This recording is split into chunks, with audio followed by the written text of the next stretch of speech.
আপনার স্বাস্থ্য যদি একটু ভালো হয় তাহলে মানুষ ভাববে আপনি অনেক বেশি খান। আবার যদি একটু ডায়েট করেন তাহলে ভাববে আপনি রোগী, আপনার হয়তো কোনো রোগ আছে। আপনি যদি একটু ভালো পোশাক আশাক পরেন তাহলে মানুষ ভাববে আপনি শো অফ করছেন। আবার খারাপ পোশাক পরলে ভাববে আপনি গরিব, কেউ আপনাকে পাত্তাই দিবে না। আপনি যদি সিরিয়াস হন তাহলে মানুষ ভাববে আপনি বোরিং। আর আপনি যদি একটু হাসি খুশি হন, মন খুলে কথা বলেন, তাহলে মানুষ আপনাকে বলবে ইম্যাচিউর, দামই দিতে চাইবে না।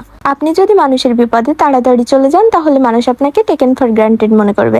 আবার যদি মি টাইম কাটাতে চান, নিজেকে সময় দিতে চান, তাহলে মানুষ আপনাকে আনসোশাল বলবে। যদি আগে বিয়ে করেন তাহলে আপনাকে বলবে ইচড়ে পাকা। আর যদি দেরিতে বিয়ে করেন তাহলে আপনি বুড়ি হয়ে যাচ্ছেন। সো আপনি যেই হন, যেখানেই হন, যাই হন না কেন, মানুষের ওপিনিয়ন থাকবেই।